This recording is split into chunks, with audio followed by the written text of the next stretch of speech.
Rewmi 24 TV.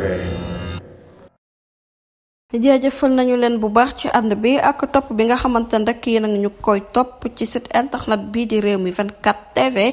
li gën a fës ci bopp xabaar yi nag dañu koy do rek rebondissement bi nga xamante ne rek moom moo daal di am ci vigile bi nga xamante ne rek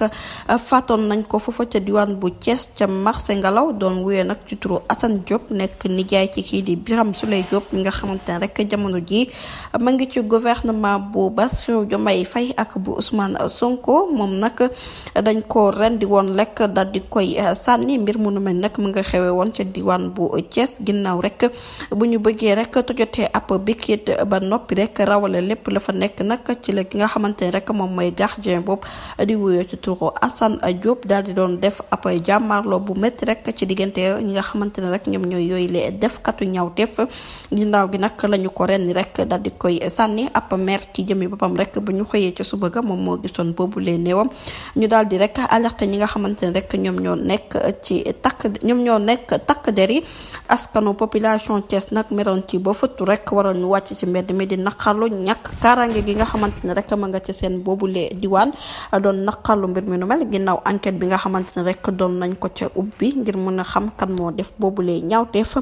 police ci jëmmi boppam rek ak ndimbalu ki nga xamante ne moom mooy sûreté urbaine daal nañuy teg loxo ñetti doomu aadama yoo xamante ne rek laale nañ ca boobule mbir ñu njot ne rek ñoom ñoo faat ki nga xamante ne rek moom mooy Assane Diop nekk nijaay ci ki nga xamante ne moom moo nekkoon maire bu commune Thiès Nord di wéy ci turu Birame Souleye Diop ñoom ñett ñooñu lépp daal nañ leen teg loxo jamono ji ginnaaw rek biñ ne ay defkatu ñaawteef lañ dañ doon cambriolé boutique yi nga xamante ne rek moom moo nekk ca marché Ngalaw bu diwaan bu Thiès te ki nga xamante ne moom mooy Assane Diop nekkoon fa vigile ñu daal di koy faat anam bu doy waar faat ko tamit ci faat bu ñaaw a ñaaw ñoom nag daal nañ leen teg loxo ba jébbal leen procureur ba jébbal leen ñi nga xamante ne rek ñoom ñooy procureur de la république ba fare ca diwaan bu Thiès yëf yi nag mu ngi daal di woon am nag ginnaaw ay weer ca gannaaw du ñàkk rek